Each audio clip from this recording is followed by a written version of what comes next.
This is a HeadGum podcast. Now on today's program, a little Valentine's Day treat. It's Nora Ephron's You've Got Mail. I'm Andrew Jupin. Steven Sadak. Chris Cabin. Eric Siska. And we hate movies.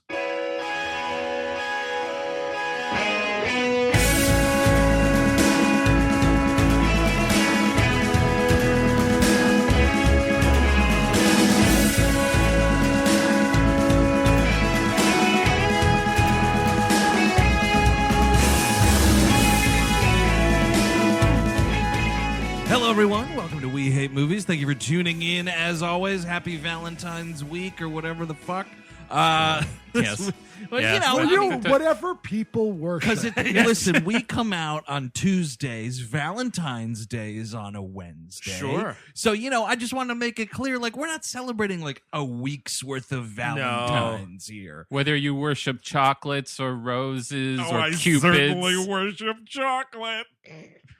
The film is from 1998, directed by the late, great Nora Ephron.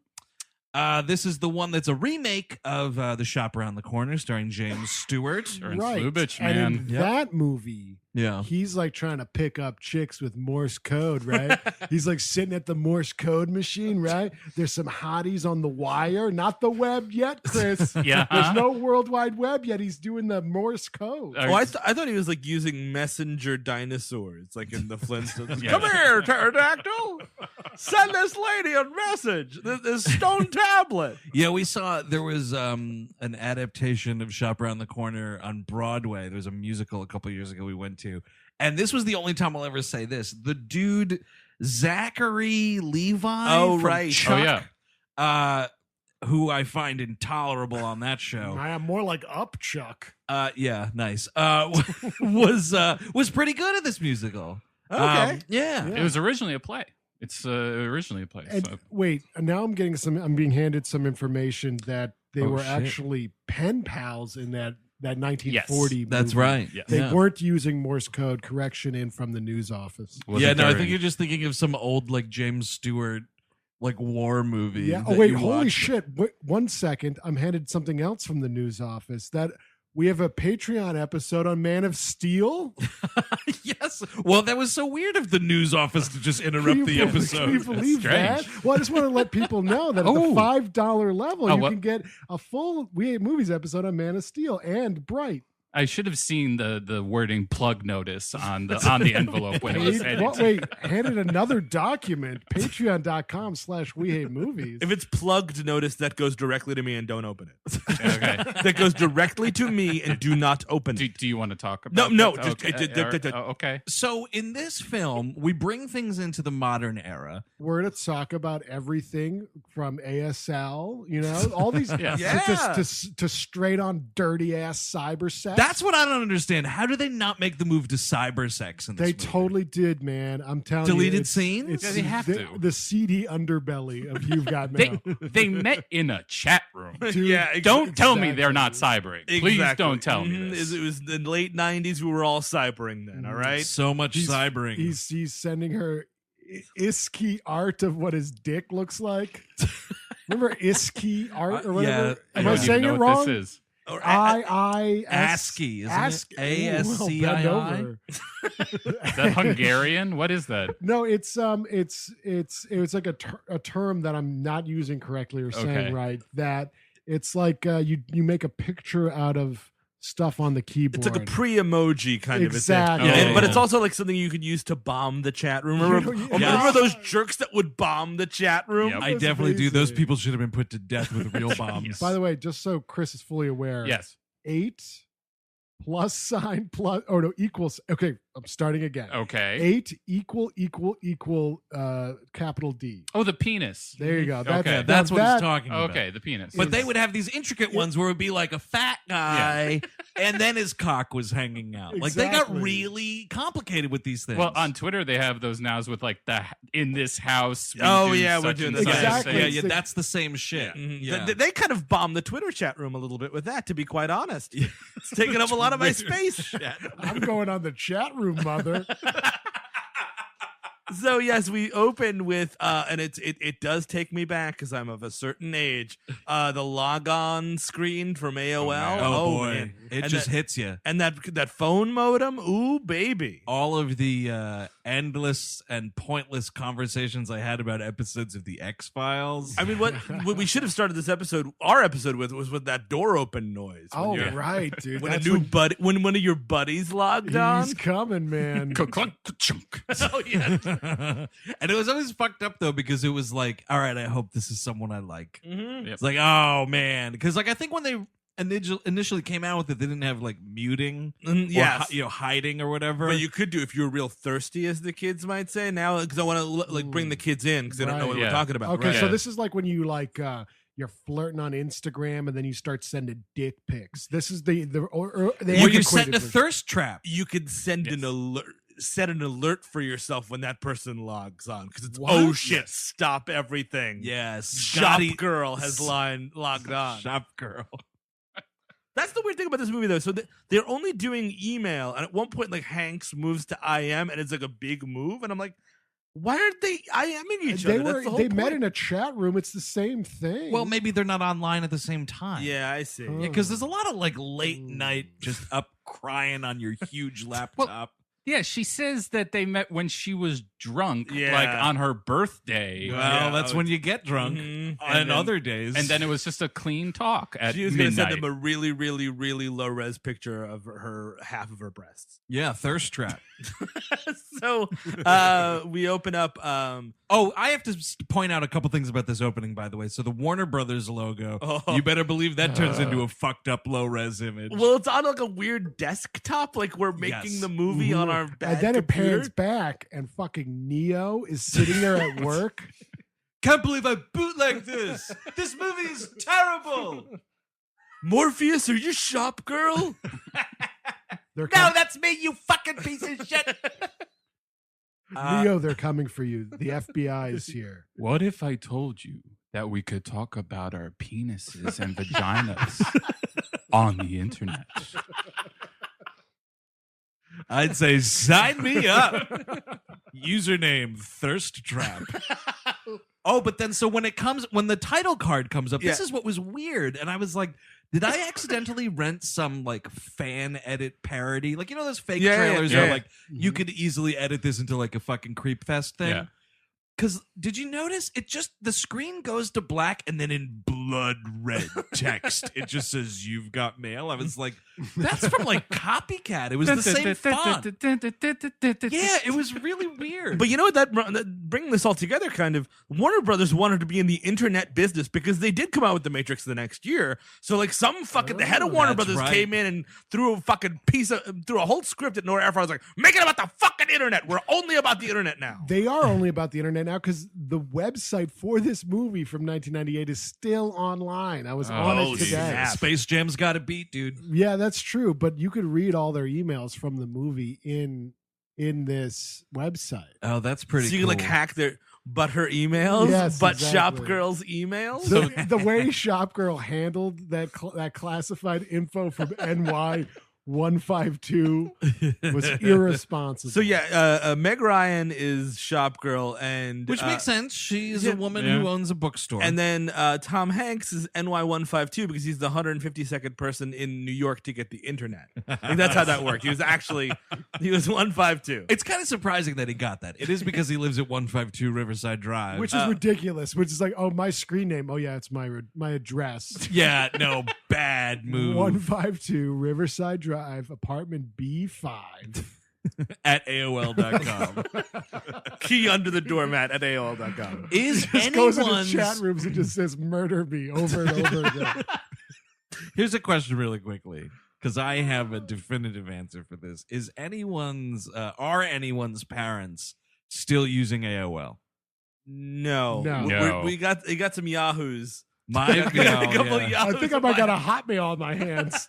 My father is still using an America Online email address. What in the I world? can't even fucking tell you. So is he still dialing in? No, you can't dial in anymore. What are you, crazy? I don't know. You might I'm be sure able you could to. dial No, it's a weird. Their interface is like you log in. It's basically just like a web interface. Like Yeah. you log into Okay. AOL through a web I was browser. wondering if he's still using the discs. I got all these minutes I got to use. Dude, we had those minutes. I mean, we had minutes for days. Minutes for days. We'd throw them at each other. Of course. As long as he's not binging, I think it's fine. I do think. Oh, no, my father does not bing. Before we get into the meat of the film, I do think that this is a particular episode where we should call out Eric's favorite catchphrase, which is it's okay to like a movie. it absolutely is. And some of us in this room might like this movie. I don't You even never know. You know what? Stick around to the end and find out. It's not me. So we open up. We know you crotchety fuck. We're sending each other emails, and we're like, kind of, New York is waking up because this movie is grand in scope. Oh, it is, man. And I am a sucker for a good New York waking up montage. Sure. I love this town, man. The other day I fucking stepped in shit and I was like, I still love New York. It was horse shit near Oh, Central really? Park. Couldn't even believe it. But I Those horses should be free. Did you yell de Blasio, you son of a bitch? I You wrote- said I- no more. I just screamed, fuck you, Liam Neeson! But I like New York movies that more reflect like my experience in the city, much like Panic Room. Not this, where it's just fucking two pretty rich one pretty rich person and another fucking wealthy as fuck, like Koch brother level. Yeah, I mean, I agree with Chris. I mean, the New York movies that warm my heart are like Good Time. Yeah, no, yes, that's there true. you go. Good time. Actually, I just watched. Do I know that guy? Like, Oh, literally. yeah. I was like, that fucking dude, like at the end of Good Time, Yes. that falls out the window. I was like, I think I've seen that dude at my old bodega. in the Yeah, Queens. exactly. Or the big fat guy that comes and like invisibly makes the gun motion because he's going to get a gun. Yeah. Like, I'm like, oh, I totally bought weed from that dude. Here's one that I just saw today, the new fucking Lynn Ramsey movie with Joaquin Phoenix. You Were Never Really yeah, Here, I think it's yeah. called. First of all, great movie. Second of all, And it's a sequel to I'm Not Here. I'm Not Here or There? No, what was I'm that Still doc he Here. did? What he did? I'm still here. I'm still I'm still here, right? I wish it was. Well, he's got a similar haircut and beard, actually, but we'll all appreciate this in this room. Large portion of that movie filmed on location in Astoria. Wow. I like Astoria, that. Queens. Yeah. Where this all began. Yeah, I mean, like, I kind of agree with the other guys. Like, there's like, these are doormen rich New York, which I don't really have an I've affinity never towards. like even had an interaction with a doorman. Like No, there are people to be ignored. no. No, I know what you mean. You've never Yes. walked into a building with Yes. a doorman. Yeah. I mean, I think I visited someone once, but it wasn't like a thing. It's just like it's such an alien concept to me. is what It's I'm very getting at. weird. Office building or residential. When someone's at a desk, I Yes. start freaking out. Yeah, it's a little bit. Yeah, this movie is Meg Ryan owns the shop around the corner, which is a nod to the movie. What? Shop around the corner. Holy shit! I almost Interesting. fucking shit my pants. And speaking of quaint technology, this the panic we had is the big box bookstore, which is like a Barnes and Noble, which did eat up a lot of bookstores in its own day. Fox Books. Fox Books. Rupert owned- Murdoch's tentacle arms. Oh, I thought it was a reference to The Fox and the Hound, which this is also a What's remake that? of. No, those people have never read books who Oh, own okay. these chains, dude. They're not well read enough for clever gags like that. Oh, darn. The family name is Fox. He's Joe fucking Fox. Joe Fox. Now, what is the Fox and the Hound? Is that the one where like the frog wears a fancy It's a driver's Disney movie. outfit? What is everybody talking Oh, about? I have no idea. What are you talking, dude? You're talking about The Wind in the Willows. Are you fucking kidding me? There's a frog in a hat. And it's not a fucking frog, Oh, it's a man. toad. The man's name is Mr. What's, Toad. What's the one with the great mouse that's also a detective? The I title is the thing. Wait, the wind in the willows. I'm supposed to remember No, that but from the a toad. But where would a frog in a hat fit into a fox or a hound? I thought maybe he was the chauffeur. right this way, Mr. Fox. in defense of Eric, there is that Frog 007 movie Oh, where right, he does wear a yes. cap. I Thank do you. actually. Now I'm thinking, what if this was a better movie? It's Lucius Fox's book company, Yes. and it's Morgan Freeman is Yeah. the Dabney Coleman role. You get your Dave Chappelle. Make him the sexy guy.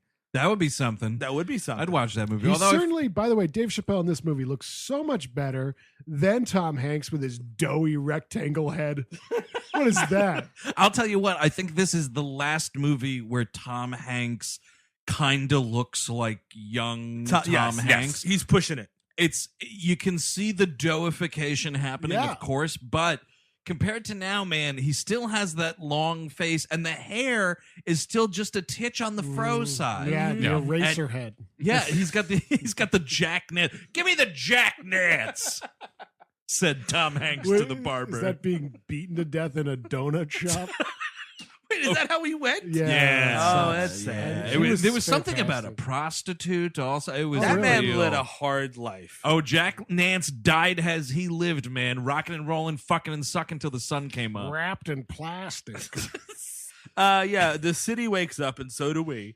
And we get this kind of very flirtatious, where you're the best part of my day kind of a thing. Hell They're yeah. having what we call an emotional affair. Right. Which is A thirst trap? which Beverly Hills 90210 will tell you is the most dangerous kind of affair. Oh. Why is that, Steve? Because it's, What?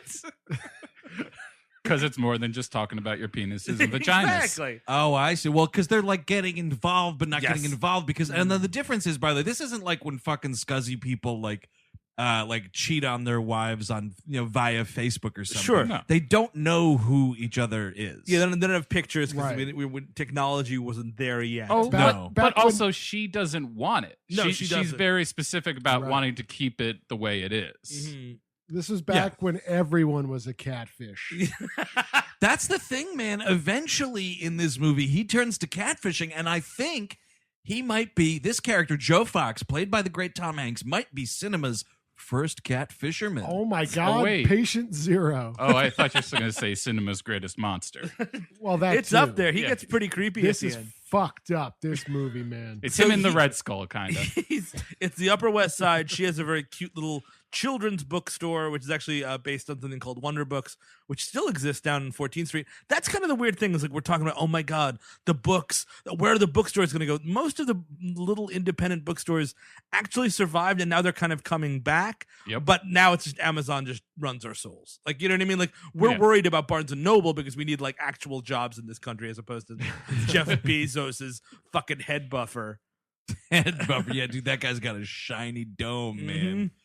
Yeah, it's kind of interesting. I was trying to look up which one I wanted to plug, and I can't find it here. But my wife and I were at a fucking amazing bookstore on the Upper West Side. Funny enough, a couple weekends back, and I was like, "Fuck, this is refreshing." It was just so awesome being in. I mean, I was in the bookstore at the New York Public Library the other day. Sort of the same thing, but not really. The Strand still exists down on 14th Street. Strand is still around. Yeah, that dude just died the other day. He did. I mean, I think they own that building, so that's gonna. Hopefully, they don't sell it because they can get $1 trillion if they sold that building. The thing about the Strand is don't go to the Strand if you know the thing that you want to buy. Yes, exactly. Because good fucking luck. It's a great browsing thing. Yeah, Like, an you kill some impulse time. purchase. Yeah. You know, if you for some reason have to slum it at that fucking Union Square movie theater, that's terrible. all the Word time. Bookstore in Jersey City and Brooklyn, by the way, great little chain there. I mean, but that's the thing. Like the quaint bookstore survived this kind of big box push. You know what I mean? Because it's a different experience, obviously. It is. I mean, but like It a lot of them were closed. Oh, wiped yeah. out. But now it's amazing because, like, I'm thinking about there was a huge Barnes and Noble where like that Century 21 is on the Upper West Side. Oh yeah. That's long gone. Yeah. Long gone. The one that is kind of in the area where this movie takes place, where like the Fox books would sort of be, is still there. I've used that bathroom plenty of times. Oh sure, man. You can get in trouble in those bathrooms. Wait, what? No, it's just Hold on a second. What are you doing in there? It's a gross scenario. Like you're always You're tapping toes. no, Were it's you, just, luring No, because people? somebody might be sleeping in there. exactly. Someone's sleeping. Everything's wet. It's not a good From scenario. you? No. Are you sure? So Oh, by the way, it's called Book Culture on Columbus Avenue on I like the that Upper West place. Side. Oh, yeah. Great. so Anyway, yeah, this movie, we're talking about bookstores like a bunch of nerds. she runs a small children's bookstore specifically, and I don't know the woman who her like number 2 is, but Clinton is in office because Steve Zahn is in this movie. Yeah, The other woman, that guy is he's the secretary of Making Me Smile. Oh fuck! Look at that. Steve Zahn's got a haircut. Looks just like my little bro Raj. I thought you were going to say you knew it was the Clinton era because John Randolph is still alive. Well, Well, yeah, that's also that. The woman who's the number 2 at the store played Zach Galifianakis's lady friend on Bored to Death. Oh, okay. She's a very funny actor. Oh yeah. And Edith Bunker is in this. I'll tell you what, there's a scene in this movie. It's like during the Christmas montage. They fucking very smartly place her at a piano, man. I kind of got a little emotional. Oh, yeah. Edith back at fucking tickling the ivories, dude.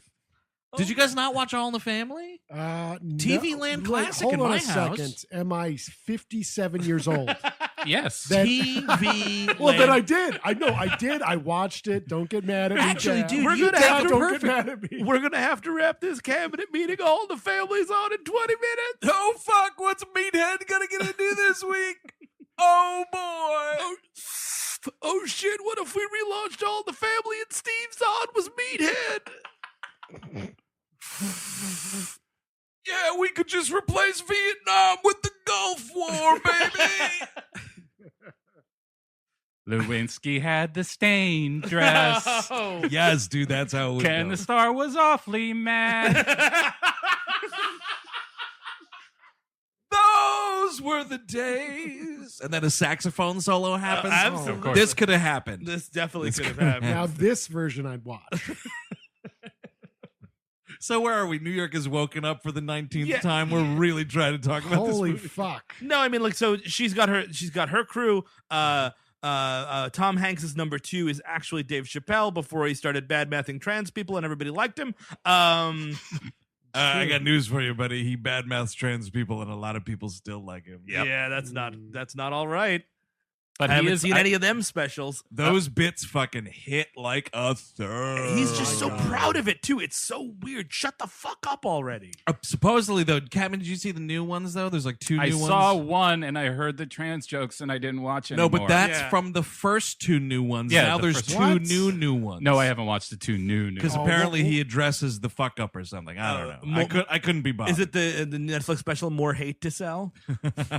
I don't know, but he was kind of funny on the Grammys. Explain the hate. But yeah, I mean, this is back in a rosier day for Dave Chappelle. Also, by the way, making me almost come to tears during this opening montage, use of the Cranberries. Oh right, Too yes. soon. Too soon, man. I was fucking blindsided, dude.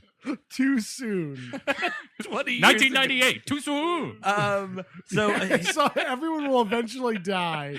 So nothing should ever happen. I agree with that. Actually, there you Tom Hanks is a little rich boy. He's a Jared Kushner type because Yeah. Dad owns the company. God, he's such Dabney a piece Coleman, of and then shit. Granddad John Randolph is there.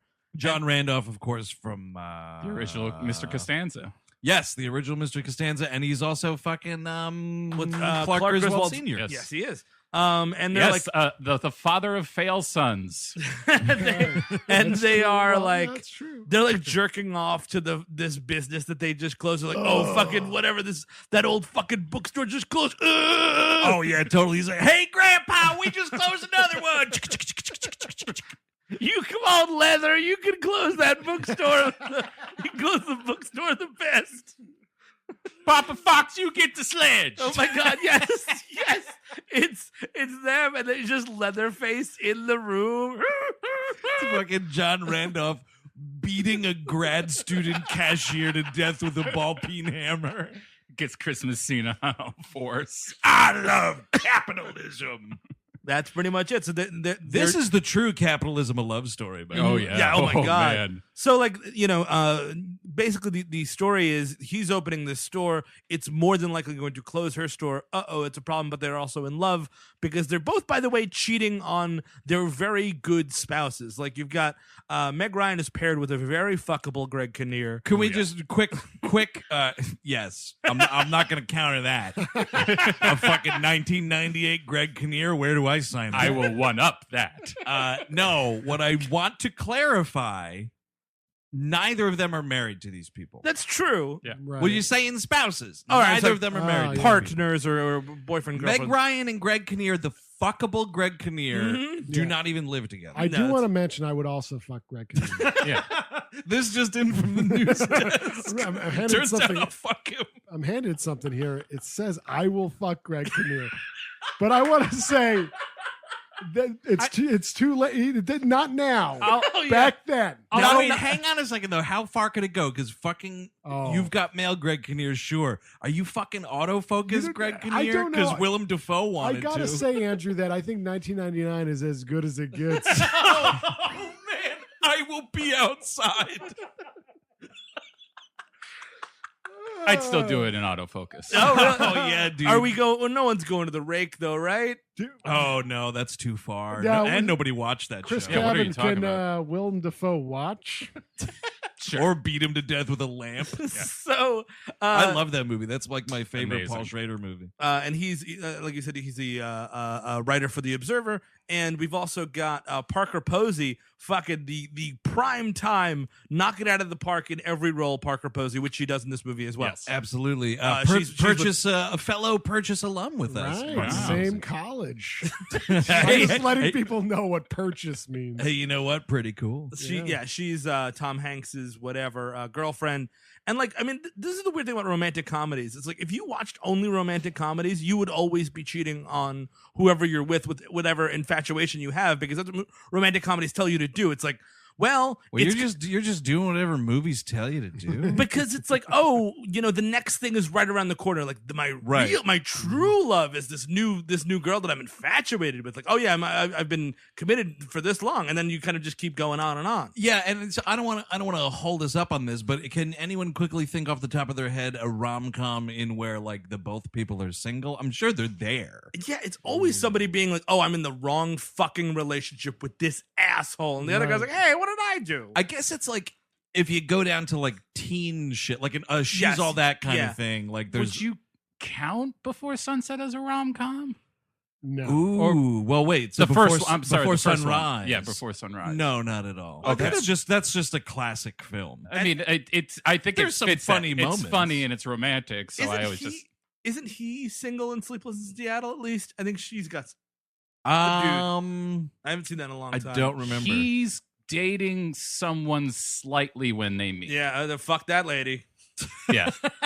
Well, that's what the son tells him to do, and he does everything the son tells him to do. So what the fuck? Why not? So they're having this emotional affair, and oh my god, this business is coming in, and like this movie has like 41 acts. It's like it's got It's more 2 acts than hours. the Apostles, man. It's fucking 2 hours, man. I couldn't even believe it. And it's not plot heavy. It's just a lot of scenes of like we're getting to know everybody a little bit. It's a new range I'd like to introduce. It's not longer than Star Wars. Okay. Ah. But it is longer than Raiders of the Lost Ark. A globe-trotting adventure through history versus fucking an online relationship. You know what? You're absolutely right. And that arc It's a chat room, Marion. Don't look at it. that arc changes hands a lot in that movie too. I'll tell you that much. Marion, he wants to cyber. Don't look at it. But Lock chat. off. Yes. Bad He chat, rides bad a chat. submarine in that movie. Anyway, a god great- damn this fucking movie. So yeah, I mean, like what we do find out the first time they actually meet IRL is there's this weird thing where like Dabney Coleman, who's Hanks's dad, who's probably like 9 years older than him anyway. I didn't do that. No math. No, way. actually, yeah, I was forgetting how famously old Dabney Coleman is. Dabney Coleman's one of those dudes, and of course now get ready to curse him. But I'm always like, fuck, he's still around. Yeah. So now he just dropped dead the second I said that. I thought that was going to happen right after Boardwalk Empire. Oh yeah, Dude, yeah. When he was on Boardwalk Empire, I was like, is that? No, it couldn't be. He got rid of the mustache, though, right? Yes. Yeah. He looks so what much made- older. That's what made him age. Yeah. Yeah, I mean, plus he was like dyeing that with fucking I don't even know what. It was like Samson with that hair. Yes. You get rid of it, you're fucking wither. Man. Don't look at Dabney Coleman's mustache, Marion. You know what my wife pointed out? It was actually a note that my father-in-law first made about this movie. Oh. Is that it's totally weird bullshit that like this massive corporation is also like a family business. Yes. Yeah, Which is sort of weird. That's not how they work. Like you would sell it off first. You know what I mean? Like They you probably would have been bought out by something. Like Mhm. Dabney Coleman is not like keeping it in the family. This Well, yeah, long. it's Fox and Sons, whereas like the Barnes and Nobles families fucking hate each other and they Yes, want to exactly. fucking kill each other. And the Borders don't get even me started. Oh my god! I think the Old Man bar- Borders, Well, no, the Borders got buried in the fucking Waldens, in a- all the fucking Waldens in a books. Kansas desert by fucking their brother Dominic. John Borders was like, oh wait, oh no. And I was always a fucking Borders dude, man. Oh yeah, No. man. Fucking Barnes and Noble. No thanks. So they meet IRL because Dabney Coleman is marrying some other woman, which is a totally useless plot point in this film. The hooker from American Psycho. Yes, you're totally right. Oh That's my it. god. I needed to place this woman. But he has like 2 younger kids, and it's like this weird thing where like, you know, he's obviously so old, so like it's like Tom Hanks's aunt is like 11 years old, and then somebody at Warner Brothers is like, "Oh, this is a great script, Nora. This is fantastic. Does Tom ever talk to a floppy-haired little boy?" Yeah, go rewrite it. Yeah, go rewrite it. Write me in a fucking brown-haired, floppy-haired little kid. Let me ask you. You know, I have a headache now, but have you seen Sleepless in Seattle? Do you know what he does for the entire movie? He talks to a kid. No, floppy hair. What did I just say? No, get this buzz cut out of my office. There's somewhere around here, you know, where Tom Hanks, after a day of celebrating crushing a family business, such as the shop around the corner, is sitting at home, and I've never done this. He's sitting at the counter reading a book while chugging a Heineken. Yeah. You've never done that? No, well, Heineken 1 is one of the worst beers of all time. But 2, yeah, I'm not a big like I'm drinking and reading. Well, Steve I'll have is. yeah, actually, you. that's I good. know because you'll like text me. You're like, I'm at a bar reading a book, and I'm like, Jesus. What? There's nothing wrong with that. Exactly. That's why I don't do it. So I don't get a Jesus. There's nothing wrong. First of all, I'm not like just texting you asking for help. It's usually like, hey man, they're playing a know. cool song, or hey man, Oh fuck! I really hope Eric's not busy. I need help. you know what? Click it's cool. like if you read and drink at the same time. I'm usually kind of jealous Yeah. because it's a lifestyle. It's a lifestyle. I just don't. Here's Well, my thing is he's standing at a counter while doing it, which is That's- incredibly uncomfortable. Yeah, that's true. My whole thing is like I'm just so easily distracted when it comes Yeah. to reading that Mhm. like I can't do that in public. And I'm so easily distracted when it comes to drinking. Oh, what was that? My 8th beer, you say? So he's like taking around his uncle and his aunt who are both like 10 years old or whatever. Yeah. And they go to the shop around the corner and they drag him in. He kind of knows that he's putting them out of business. He feels He knows the score. He feels a little bit bad, but he's also like, I'm curious, like, who am I crushing today? So he goes inside. Yeah. He wants to starts see giving he wants to see the white of the eyes of the Yeah. enemy. and he starts like giving Steve Zahn shit about an ancient book. Like he's like, hey, take that book out. And Steve's like, yeah, man, sure. And he takes it out and he's like, Yeah. how much does this cost? And he's like, well, it's a first edition, so it's like $300. $300? My God, how are you going to turn a profit? Yeah, it's illustrated. Like he's like, these are like hand drawn illustrations Yes. from this famous artist. Uh, And he's like, okay. The artist who did these illustrations is a very well respected artist. He killed a baby, drained the blood out of its body, and used that blood to help make the ink that made those drawings. The book is bound in human flesh and written in blood. It's signed by Bruce Campbell. And then Dan Aykroyd comes out, yeah, raise occult books. What do you want? Let me tell you something. Barnes & Noble fucking slaughtered Ray's Occult Books. Are you kidding me? Oh, absolutely. That That's fucking I St. don't- Mark's real estate. that should have been Ghostbusters 3. I don't believe that actually, because I think fucking Ray's Occult will take a couple books Barnes and Noble says no to. Oh yeah, a couple of ones on a blacklist. You've got Gozer. All right, yeah. Over there, you got human sacrifice. Over there, you got child pornography. What? Back to the left. And in the back room, that's just all manifestos. Oh yeah, dude, the manifestos section takes up the majority of that bookstore. No, we do not have the Turner Diaries. What does this look like? Walmart.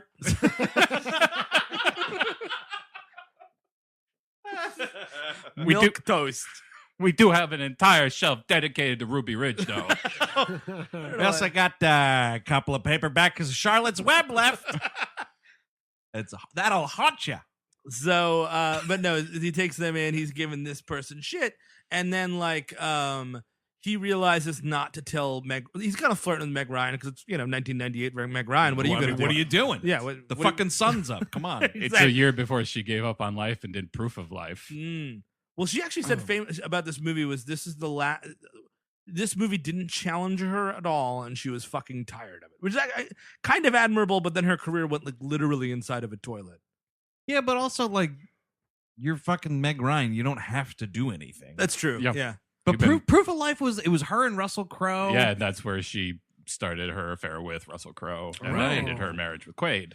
Yeah, that's a bummer. But now she's with what's his face there? Mellencamp? John Cougar Mellencamp. I almost said Bobcat Goldthwait. No way. I'm mixing up my fucking cat name, people. Jack and Diane. I don't have a bobcat. Only Bobcat has that Bobcat. But I Dude. love the idea that those two men could be confused for one another. It was just the cats, man. Couple of cats. Oh, Couple she's cool couple of cat cats. oh people. yeah, it's she's married to Lion-O. Oh no, I got my cats mixed up. It's John Cougar Mellencamp. The guy who sang Cherry Bomb. Bobcat Goldthwait. That's it. All right.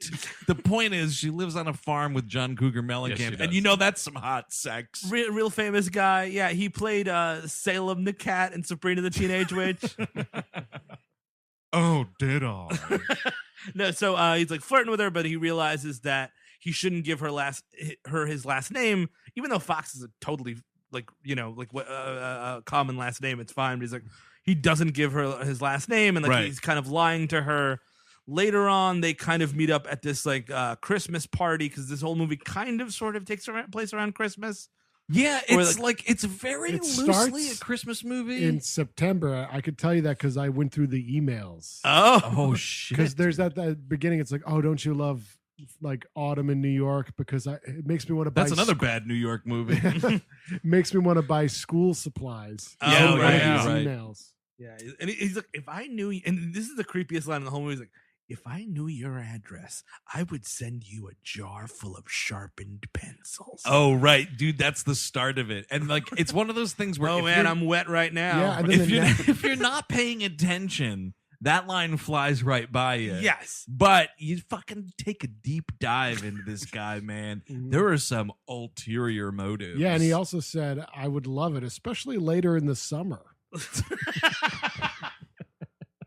It's a Don Jr. reference. He's basically Donald Trump Jr. or He is. Kushner. Yes. He's one of these nincompoops. He's privileged, he's stupid, and he's looking for the next thing to jump on. He's not as dumb as Don Jr. though, so it's got to be a Jared. And actually, floppy haired boy is essentially Barron. Oh yeah, that's Yep, true. That's oh true. right. They also do a thing in this movie that I don't like, which is like when a rich person loses their home, they just go live on their boat that's docked on the Hudson. Holy shit. It's just always there, fully stocked bar, Just ready to roll. multiple bedrooms or whatever on this yacht. Yeah. There's three. It's the Fox 1, the Fox 2, and the Fox 3. There's three boats all next to each other. all these, Daba. so the grandpa, the dad, and Tom Hanks, they all sit in their boats at night and jerk off thinking about all the fucking poor little independent bookstores they shut down. And I'm almost certain that all the hulls are full of cocaine. Oh, yeah. guaranteed, dude. Well, that's it's not the- just a book fortune. This is towards the end of the movie, but like Dabney Coleman comes out of this like this limousine and he's like, ha, another one left me. But I think he's killing these women, Yes. right? Like that's Yeah, it would kind have of to be. He states, though, and this is an interesting little detail that's not explored. He says that his wife, who's like 25, left him for the nanny, who is right. indeed a woman. And Sure. it's a weird, like, gay. It's the late 90s, and the word lesbian was a punchline. Watch Friends. It's just like people sitting around, and then somebody says lesbian, and I heard the fucking audience cannot fucking keep their mouth closed. They're laughing so hard. Yeah, well, gay too, man. Friends is all about that. Like it's Loving a totally fine show, but then every fucking so often a gay person's a punchline.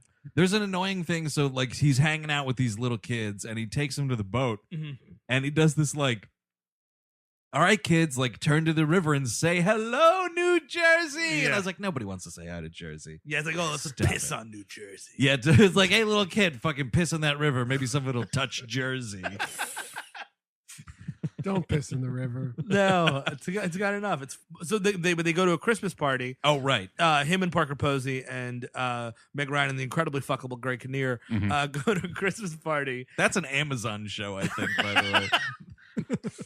Isn't that Kevin Bacon show, I Love Dick, where everyone's trying to I thought it was more of like an Unbreakable Kimmy Schmidt type thing. Well, it's like the Marvelous Mrs. Maisel, also, man. yeah. The Oh, incredibly fuckable Greg Kinnear spin-off.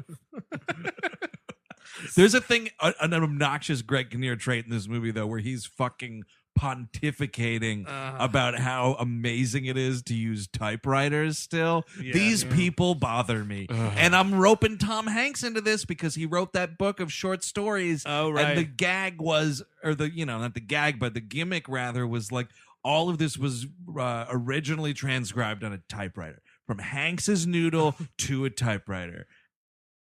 Who gives a fuck? There's a reason computers are better than typewriters and why we use computers more than He's typewriters. essentially a liberal David Brooks. No. His first lines in this is that Brooks! there's going some state, like they had to fire a bunch of people because they were playing solitaire on their phones. Well, because he's a No, total on their Luddite. phones, on their computers. I'm sorry, Yeah, we're not Jesus. playing anything on Okay. our phones. Well, No, yeah, no. exactly. We The, don't even, the we don't- phone's on the table we plugged don't into even the wall. have a phone. No, yeah, because he's a total Luddite, right? Yeah. So he loves fucking typewriters. And yeah, his whole thing is like, see, we had to lay off all these people at the state because they were just playing fucking Minesweeper the But whole this is day. like, you get like an older, out of touch, person like your parents or whatever. Greg that- Kinnear's like 32 in this movie. Yeah, but it's a new thing, and they're like, well, I'm fine with my flip phone or whatever. Here's like, the thing, they man. don't You wanna cannot be jump scared on- of all technology because you will fucking die in the cold. And Greg Kinnear says it's going to be the end of Western civilization because Exactly some right. people played solitaire. Is he wrong? Yeah, exactly. We have a president who uses the technology. Yeah. Oh, so then, yeah, that just makes Well, sense. nobody could fucking foresee that cock coming. Yeah, come on. I'm opening Trump books. It's where Trump books, come on down. We burn books. It's my family business. We burn books now. Except for the Turner Diaries. And Mein Kampf. Oh my God, what a read. Yeah, we read books instead of burning them. One of my favorite lines in that movie. You know what's obnoxious is how no one in this movie is pointing out that for all the fucking bitching about Fox and Sons books, Yeah. nobody has a problem fucking ski-daddling into Starbucks every Oh, morning. absolutely. The fucking all of the coffee shops that are being shuttered day in and day out. Totally. Well, that's the weird thing about this movie is like nobody has like it's really just because Meg Ryan likes her bookstore. You know what I mean? Like, Yeah, and it's like that's the only thing. It's not about actually the ethics of like what it is to close down another store. It's just like, but it's Meg Ryan's. Yeah. It's not really about how like the business works even. Like No. that's what the original movie kind of is about how the shop and around the corner works. Yeah. And, Right. like, and they meet each other in there. But you know like, what I think the problem is, though, in this scenario? It's the fact, and this is something that she should have entertained and did not in the film. It's solely a children's bookstore. Yeah. Yeah. Why don't we get some fucking fiction for older audiences in there? See what's going on. You want a See- couple of spell books? Got a whole lot of occult shit I can load off on you. It's got to go somewhere. Doctor Strange comes in through the portal to take a book. just got a lot of books on the Slender Man. Gotta cut down inventory. Meg Ryan, I've come to bargain. He's come for the bargain. 2 for $5. Well, it's also like this is happening right at like the Disneyfying of New York City. Like it's sure. all about just like, yeah, New York City is going to turn to a corporate fucking zone. Exactly, but you know what they did not predict, and it's a hilarious look back on it now line, is when they're pretty certain that, you know, it's just a matter, it's not an if, but a when this bookstore goes out of business. And so Steve Zahn is, you know, deep derping all through this movie, being That Steve guy Zahn. cracks me up. He's so fucking funny. I'm talking like Jerry Lewis hilarious. Dad, can we watch something other than Happy Texas tonight? No, we could watch that thing you do. Oh man, he broke his arm falling over a parking meter. I thought I got rid of it. Watch him hit his nuts right on that parking meter, Chelsea. Oh, I'm gonna rewind it. Oh, Boom, Jesus. there it goes again. Oh, Boom, Jesus. there goes his nuts. I'm gonna go smoke one. No, I'm sorry. No, so there's a line where they're talking about like, oh, I'm going to be out of a job. The bookstore's going out of business. And then I don't remember if it's the woman from Bored to Death or if it's Steve Zahn, but one of them goes, oh, geez. And then you know what's going to happen? I'm going to have to move to Brooklyn. I was like, oh, fucking you wait. Yeah, no, that's the woman that says that. And then Steve Zahn's like, yeah, I got a rent control department, which is just Lucky you, fuckface. It's a fantasy fed to me by I don't even know who. It's a fantasy that's fed to you all through the 10 seasons of Friends. Exactly. That whole thing is like Monica like pretends that her grandmother still lives there or whatever. Yeah. Fuck that. That shit is fake. It's fucking fake. Yep, it's totally fake. And let me tell you something. If you're looking to move to this town, Don't. One, don't. There's enough of us here. Two, if you're insisting on doing this, if you're looking on like Craigslist for a place and it's like, yeah, Greenpoint, Brooklyn, rent stabilized, you will be murdered. Yes, exactly. It doesn't exist in this town anymore. That's what I love about Seinfeld is that like they actually, when it is rent controlled, they're like, oh my, when Elaine has to like, bargain to get the rent control. When Manya dies and she's asking the widower about what he's doing with the apartment because he's moving to Arizona. By the way, bit part in this movie, Toby who loses her pinky toe. Yes, you're totally right. You know who's cut out of this movie? Michael Palin for no reason. How do you cut out Michael Palin from a movie? He was like an author that was like in it with Meg Ryan and all this stuff. Kind of the same character as Toby, but probably bigger. Yeah. Oh, right. I did read that on the Tribune. Yeah. What a fucking mistake. Well, honestly, longer than Raiders of the they didn't. Yeah, it's 2 Nora hours. was like, yeah, it's like longer than Raiders of the Lost Ark. I don't want to go longer than Star Wars. So, Michael, I'm sorry. It's a sweet spot. So they're having this Christmas party, by the way, and there's one thing I did want to point out in it because it seemed kind of weird. It's a Christmas party for the literati of New York City, right? So like Joe Fox and friends are there, or Joe Fox and family, I guess I should say. Meg Ryan is there. Not a bunch of racist fucking jerk offs. No, not those fucking pigs that are on every morning. And then. You know, so it's all these like literature people. I think Parker Posey is also someone who's a literati. Like she either runs a company that runs a publishing company, or is like a big wig at a publishing company. Yeah, because she wants to hire Meg Ryan at the end. That's right. So there's all these like literature people at this party, and it's like past apps. You know, like past apps are going around. Everyone's just having a cocktail or two. There's this shot. You guys notice this? There's one shot where it's like Meg Ryan and Tom Hanks are talking to each other at this party, and in the background, this woman walks up to a table with a fucking whole cooked chicken. No, what? Yes. No, she just sets this cooked Holy chicken down fuck. on the table, like, and now the chicken course. What? It's just this beautifully basted baked chicken. Oh, don't worry. Unbelievable. We'll have 58 more of these coming out in a minute. No, It's all finger food. This so is weird. proving to you that the chemistry between Hanks and Ryan is so magnetic, and you're just fixated on it. They're putting in fucking crazy shit in the background to prove that you didn't see it because you were watching the story. I was. I couldn't take my eyes off these two. I know. I think they have great chemistry. Dude, They do. At all 3 movies that they've been in together. I haven't seen Joe versus the Volcano in a very long time. That is Although a I saw it in wild theater. fucking movie. Oh, Man. yeah? You remember she plays 3 characters. in that Does movie. she in that really? movie. What? She plays 3 people Three in that movie. characters. Really? Yeah. Wow. And Yeah. one That's- has like a Katharine Hepburn voice. It's fucking I'm nuts. sure the race stuff in Joe versus the Volcano doesn't Well, age terribly. Do you know who are the 2 main island dwellers? No. Joe Dante. Nathan Lane What? and Abe Vigoda. Well, that's all you need to know. Oh my god! that's Wait, right. I didn't know it was the Descendants. That was literally though what happened when I told my wife. I was like, "So we're doing You've Got Mail," and she was like, "You're a fucking idiot. Don't you mean Joe versus the volcano?" It might be a stay So it tuned. might be a stay tuned. I don't even know. It might very well be. So she finds out that he's Joe Fox. She feels kind of betrayed by this. She's like, "Oh, you didn't tell him." He's like, "Well, you didn't ask." And like he starts like mansplaining the fucking Godfather to anyone who will listen. All right, and this has to be addressed right now. And for anyone out there who finds themselves in this situation, please listen closely.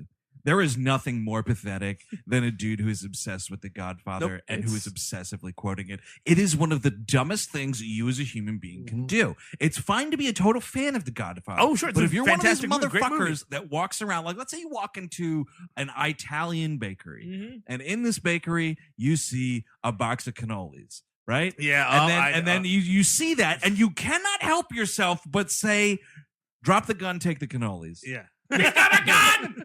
It has to stop. This is madness. Well, it's a bunch of fucking pricks. That's the problem. Yeah. It's all a bunch of white people, not Italians, that quote The Godfather that way. And it's the only movie they've seen.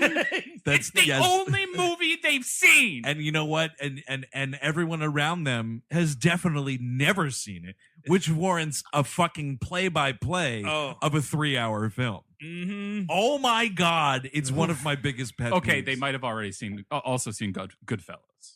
Yes. Well, Oh no, it's Goodfellas, kind by of a the way, two-hander. Goodfellas is the next one. That's like the Gen X of The Godfather. Yes, you're totally To right. be fair, we The quote- reference Goodfellas an awful lot on We this show. do because what I'm saying is it's already inside of you.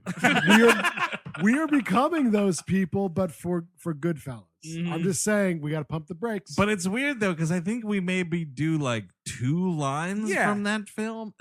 Tom Hanks is dropping shit left and Here's right. the thing. I don't even think it's a problem about quoting a movie or quoting, because I quote The Simpsons all the time, etc.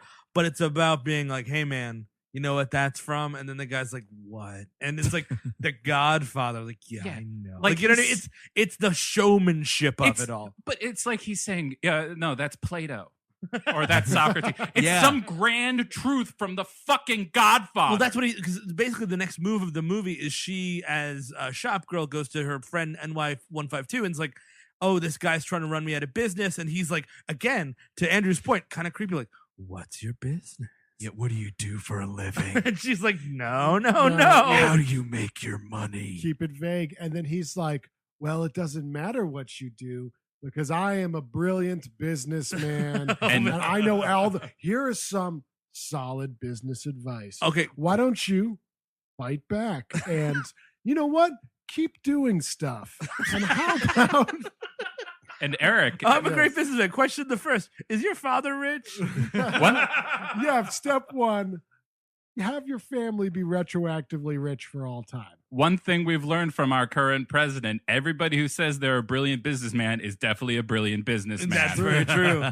So he's like, oh, then this reminds me of The Godfather. And everything in life can be solved by The Godfather. Yes, and that's terrible. And I just realized another thing that always accompanies this shit, which is even more fucking sacrilegious, is they're quoting these things and they're saying shit like fucking, drop the gun, take the cannolis, whatever the fuck. Go to the mattresses. Monday, Tuesday, Thursday, Wednesday. Inevitably, and it sort of happens here. I don't know if he does it exactly as what I'm about to say, but I've heard other people do this.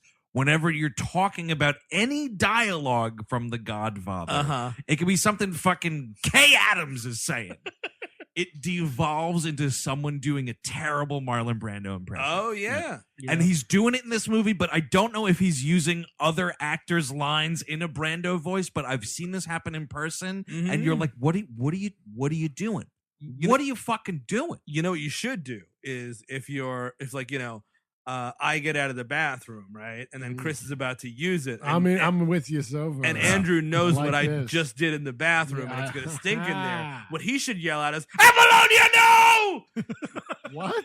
Just Wait, hold on a second. Apollonia, no. Oh, Then okay. she gets it. Because I'm about to go into a car and There's other lines you sure. can do from The Godfather. Hey, Steve just took a shit in there. That was a classic That line. might- that from might The have been- Godfather. I- Abe Vigoda said that one. Hey, can you help me out? And Steve took a shit in there. But that's Hey, what I'm talking about. let me off the shit hook for for old time's sake. Don't make me go in there. But that's Can I use your guest bathroom, please, for old time's sake? Abe Vigoda being reticent about using a bathroom someone just blew Oh, up. my That's God. fucking Michael, great. Michael, please don't make me go One in there. time I went to the bathroom right after Steve, and the window was bricked up. But like you get these people and it's like, yeah, here they got good Italian food in this restaurant. yeah. I'm like, that's the fucking Irish police commissioner, Yes. you fucking moron. Yep. It's just like Marlon Brando said that whole movie to these people. It's fucking infuriating. So she like he's like, oh, you have to like play dirty. You know, you got to go to the mattresses. Yeah. And she's like, well, that's pretty stupid. What does that mean? And then he just explains it. He explains the whole. Ask your boyfriend to write an article about your story. yeah, What I That's, mean that's, by- that's a typewriter. fucking big fucking thing she does. What I mean by go to the mattresses is we're gonna have cyber sex right now. why aren't Dude, he's got his pants off when he's writing all these emails. Oh, I'm absolutely. convinced of it. he at one point to Dave Chappelle later in the movie calls her, and this is the creepiest line I've ever heard any human being say, the most adorable creature I've ever interacted with What the in my fuck? entire life. My skin just crawled away. Also, Oh man, there's a skeleton joining us on the couch. if you want to and sabotage your wedding and you're like, oh fuck, how am I gonna get out of this thing? You know what I mean? I'm in the middle of this thing. Sabotage. In your vows, when like you get up on you get there, like, I'll write my own vows and you can't see it. You just say, honey, you're the most adorable creature I've ever interacted with in my life. So get the fuck out of my face. Well, I'm those over. were good appetizers. Man, that cocktail hour was something. Or you could do the Chris's sexual harassment defense when you're getting married and say, I got to take a shit. Yes. Oh yes. Every time. And then you Every you time. just walk away. Well, Just on walk away. even creepier than that, I feel, Uh-huh. is the line when they're about to meet, and he's like, yeah, Dave Chappelle's there. He's like, you know, Dave Chappelle, if she's even mildly attractive, I'd be out of my mind not to propose to her the first moment I met her. Are you fucking nuts? I don't know what's sadder, that line of dialogue or the fact that Dave Chappelle's got to walk him to the date. No, it's- Why is Dave And he's- Chappelle there? He's trying to like temper his emotions and not Yes. get him too excited. He's like, you know, she could be a dog. Yeah. She says that. well, the best Says part, yeah, that. I'm like, Dave, is this your job, man? Like, are you on the clock right now? Because he's basically the manager of this one store, as I understand it. He's or like maybe the project manager. They're building this, Yes. you know, they're renovating this Upper West Side building. yeah. And, you know, he's basically like, all right, yeah, all these things are going to come in on time. Yeah. And whatever the fuck. Yeah. So what she starts doing is like basically a grassroots campaign. Like she gets Greg Kinnear to write a campaign, an article. She gets like people marching in the streets. Poor Gene Stapleton's leading these fucking protests or whatever. And like, you know, I mean, this is the thing that happens when like, you know, communities don't want certain chain stores. You know, that this kind of pushback happens. No blow up rat. Oh, that's what you Pretty mean. fucked up. That's Yeah, when was really the what blow you up need. rat invented? By the mafia. No, but when? I bet it dates back, man. Yeah, right? I bet That's- it's like could they not- vaudeville. The last thing Sacco and Vanzetti saw before the fucking gallows gave up underneath their legs was an inflated rat.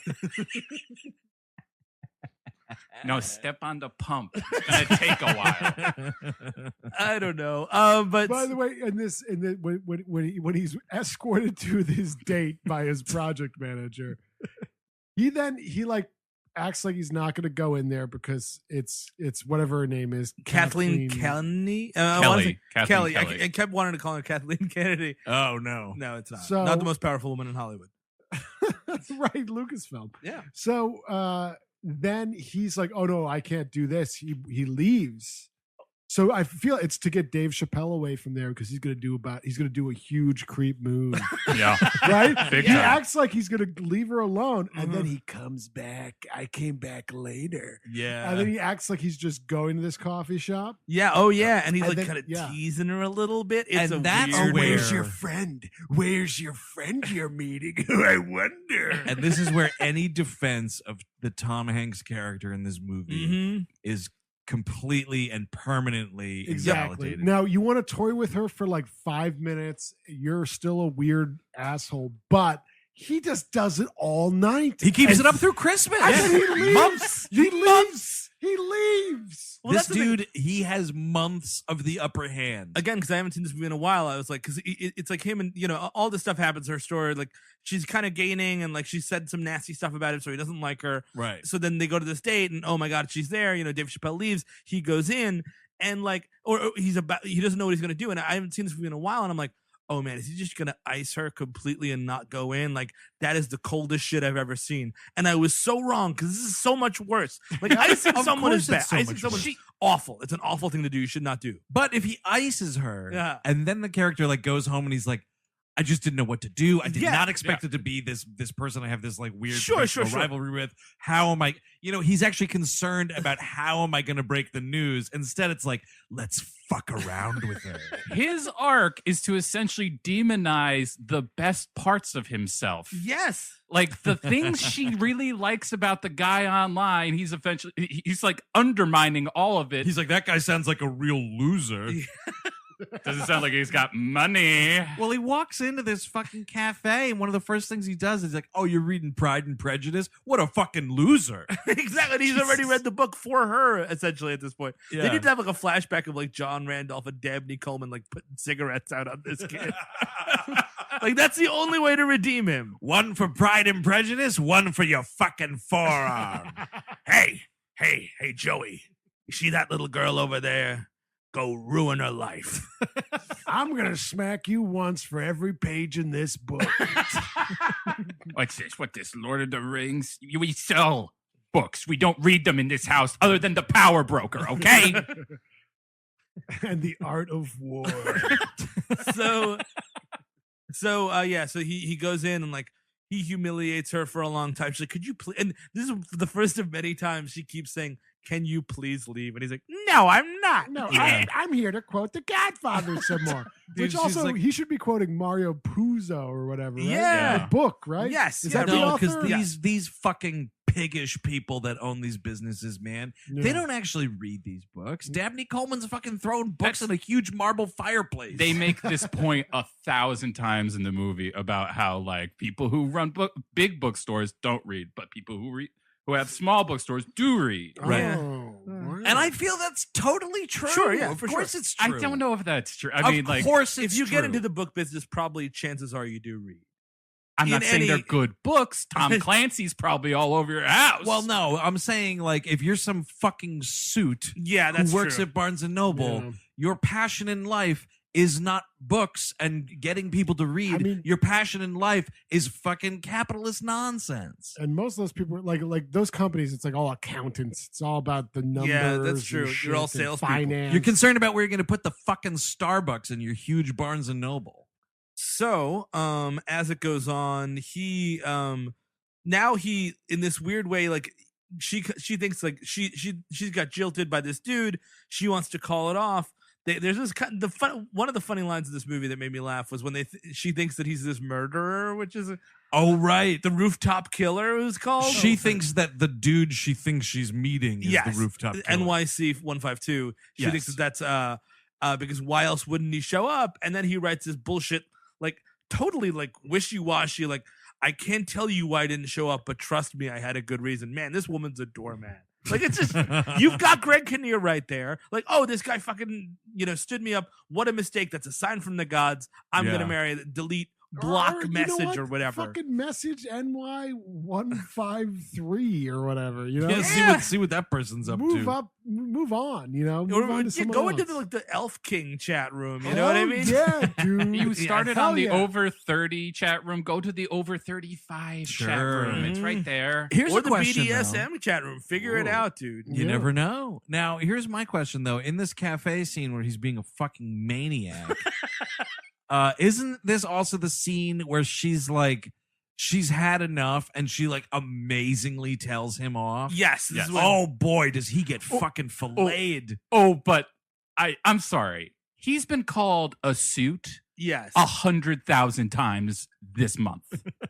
And that Like this is, that's her big fucking like buildup is like, you're nothing but a suit. No, Well, it's honestly- way more involved than calling him a suit. And in dude. the 90s, suit was a big insult. Was it like a yuppie thing? Yes. Oh, okay. There was a lot of maybe. bad- She gets to this Backlash. motherfucker's core, man. You can see because he fucking gets up and just leaves. Well, that's sort of what this movie's supposed to like make you feel bad for Tom Hanks a little bit. It's like, oh yeah, but she was really mean to him, and it's like, I don't see it that way at all, dude. Okay, fair enough. I see it as like he's being a fucking cock this whole movie, and she's had enough. She's getting stood up by the fucking rooftop killer, first of all.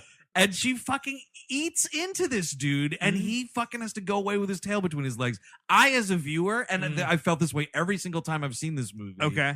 I don't feel for him at all. I'm like, good, fuck you, asshole. But but she feels bad for what she says, because when she's talking to 152 afterwards, she's like, "Oh, you know, I took your advice. I was trying to assert myself, and I did it the worst the possible movie way." is communicating that you're supposed to feel bad. you know what, though? I'm a free thinker. Sure. Yeah, that's a good. I make yeah. my own decisions. I don't Sure. let movies tell me what's going I on. think I'm with Andrew here. You know what I I was say? This. Well, this- he does get his revenge because he essentially gives her Stockholm syndrome by the end of this. That's true. What I would love is if there's a deleted scene of Meg Ryan visiting the rooftop killer played by one Clint Howard. There you go. Oh, sure. That's a Yeah. fun scene. Right. That would be pretty It's cool. like, oh wow, a pretty lady. And then she starts dropping references to the emails, and he just starts saying weird shit. And she's like, maybe he is him. Yes.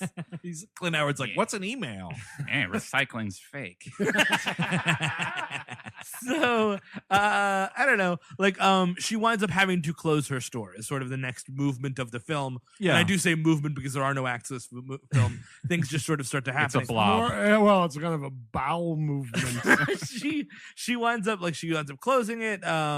And it's amazing because the store winds up being haunted the whole time. Oh, dude, these ghosts. What are we talking? Because I mean, like, She's watching her dead mother. It's a one-off line to a customer. Yes, I think it's to him actually. Oh Or- yeah. To him, she's like, "Oh, this picture is me twirling with my mom in the Right. store." Or Well, because something. he does the thing that you should never do to a shopkeep, which is like when you're checking out yeah, and you start talking to them about anything other than the transaction, and he's just like, "Oh, that picture back there, is that your mother?" I was like, "What fucking business is it of yours?" absolutely. Next, Debit or credit, motherfucker. Shut up. I do have to stop the movie this episode dead to talk about the most emblematic scene of why I hate this movie. Nice. Ooh. It's around Thanksgiving because this movie takes 6 months to go. And they're Yeah. beating off on their compers. They're at Zabar's, a Yes. big department store, a grocery store. It's Thanksgiving. There are lines, around the block. We should say it's a grocery store for like the fucking hoi polloi, man. Like Mhm. it's like a nice grocery store. And she's in the front of this line getting ready to pay. And they're like, "Oh, you're in the cash only line. You can't use your card." And she's like, "Oh no. Is that?" And she looks up, and of course there's a big sign that says cash only. Can you let me slide? And everyone behind her's like, "Fuck you, lady!" Like, and that's the absolute right move. Of course it is. How dare you hold up a grocery line in New York City? Because she's just like talking to this woman, like, "But could you let me skate by just this once?" And the everyone's woman, like, by the way, is the woman from Grey's Anatomy. "Oh, Yes. is she really?" Tony Award winner, whose her name I cannot think of. And Yeah, she's I'll look it up. and she's having a terrible time because she works in a grocery store around Thanksgiving. Yeah, and- that's and- for sure. On top of having to deal with this Meg Ryan, she then has to deal with Tom Hanks condescending to her. Oh, he white like knights she's his a way right fucking into it. baby. Like, hey, take this fucking credit card, you rube, and run it. Shove it up your ass, and then he's like, "What? You might as well be throwing $100 bills in her face at this point." And the movie is supposed to be like, "Oh, why can't she just get off just this once?" And I'm like, "Get the fuck to the back of the line!" Sarah Ramirez, by the way, is Yes. the Yes. actress's name from Grey's. And a I couple mean, other things. ooh. This is like I go to this nice bakery in Jersey City, and every single time I go there, there's somebody holding up the line who's never been in a bakery before. Like, "What kind of macaroons do you have? What is this? What is that? How do I use this?" And I'm like, "Dude, just fucking figure." And I just want a cup of coffee. That Metro car, when the tourists find the Metro Oh, card oh, machine, oh, you will be there for fucking 5 years. You know what this new development I don't like that's been going on in the bodega I get my coffee in every morning at by my office? Yeah. Fuck, I always have cash because I'm buying $1 cup of coffee. Sure. Yeah, and by the way, Guess you don't be using credit cards at a bodega. Okay, guess what, man? They got Square and everyone's taking advantage of it. People are using credit cards to buy a cup of coffee. Like, what are you talking about? Yeah, bodega coffee especially. It's like $1.25 and you're using a card. I also hate people who are fucking, let me scan my phone at Starbucks. Wait, let me figure it out. Let me get on there. I am the dude with Apple Pay, but if I see that it's not working, because sometimes it's just like not picking up the signal, I will immediately put the phone back in my pocket and get the card like in the same motion. No. I always am behind the last angry man with that you shit. You go to a coffee shop, you go to a grocery store. It's not your fun adventure and your cool little life. Thank you. People need to get through in the day. We just want to make it through the fucking day. Exactly. I just felt like I was behind Meg Ryan in this scene, and I'm like, lady, could you figure it out? I got to tell you, there's another equivalent to this that I almost, and I was proud of myself, I didn't scream at a person in public. Congratulations. Because there's a restaurant equivalent of this. We were at the Han Dynasty on the Upper West Side great place. Great restaurant. If you're listening, give me free food. Right before we saw the amazing Paddington 2, by the way. So we're sitting at the table having a great dinner, and the table next to us, this person, like the waiter comes over, the person utters the thing that I wanted to fucking throw water in their face.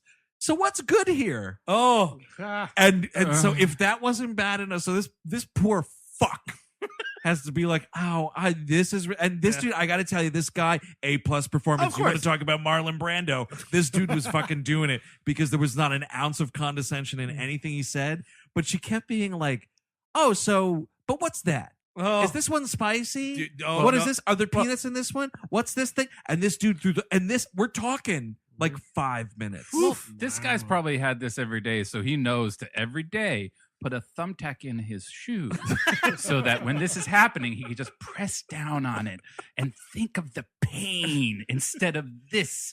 That's because I was getting furious, man. Oh, man. Oh, people who are tasting. I'm going to go to a bar. Can I just have a little shot of that beer? Like, you know what? That's another thing that I cannot stand. Dude, commit to the $6 and we'll get another beer afterwards.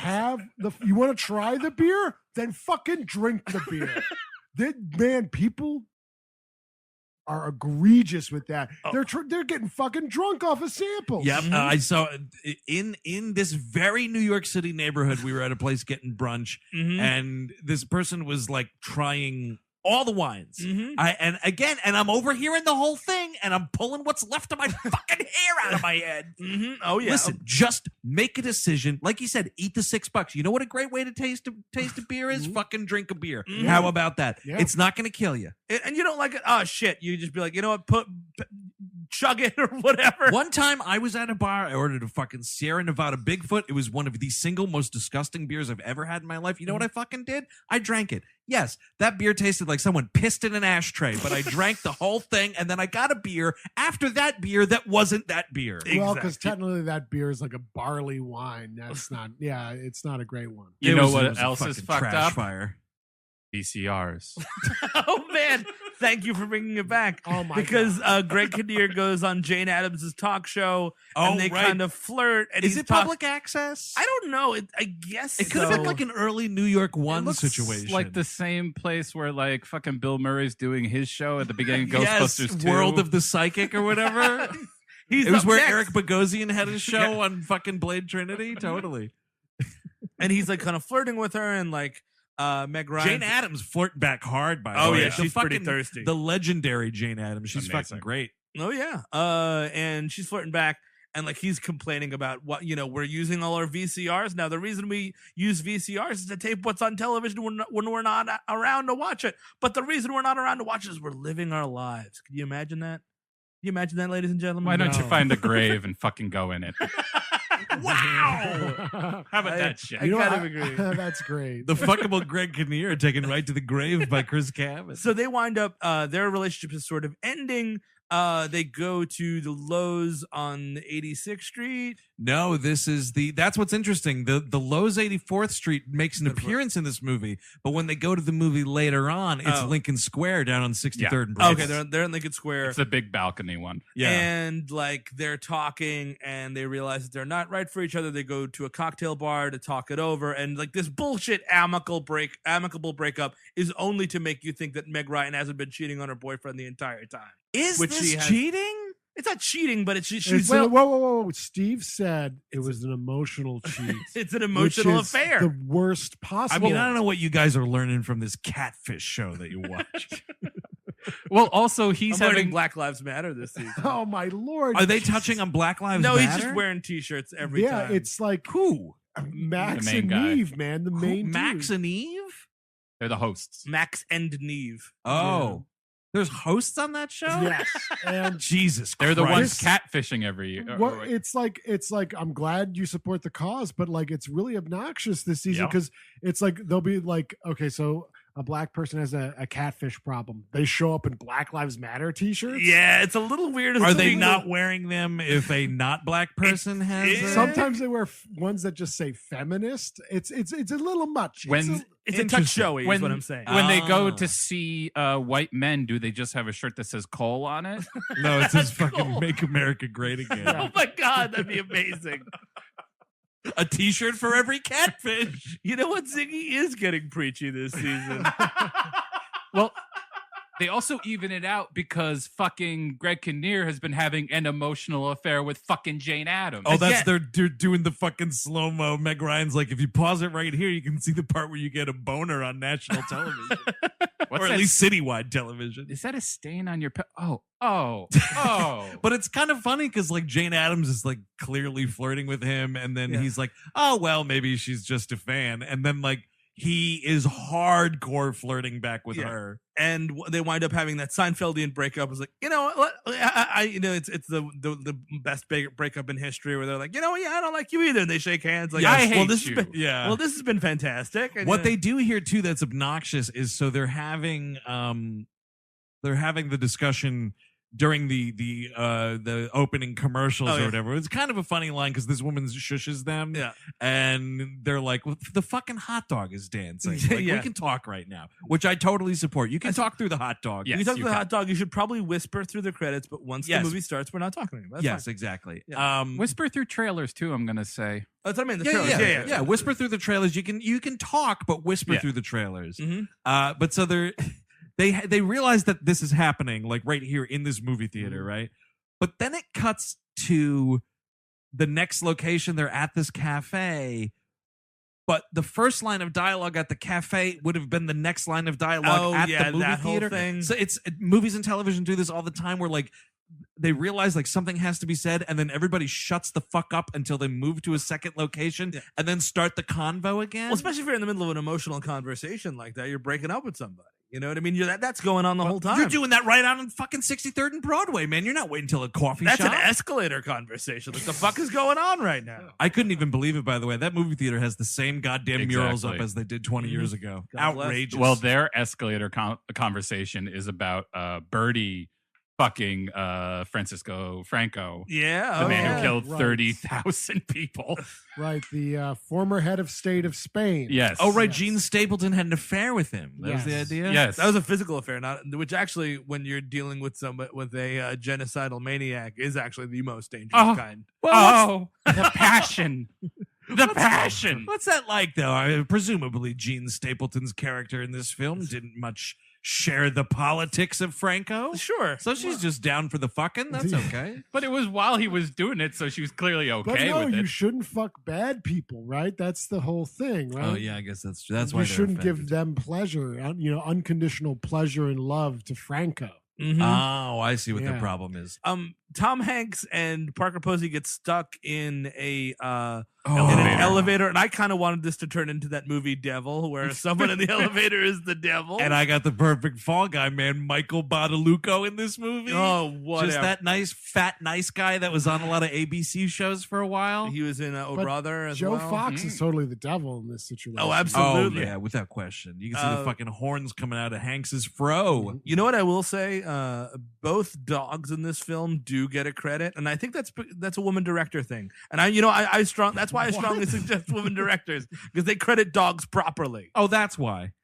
No, and other things. But mostly crediting dogs. You're just a dog supremacist.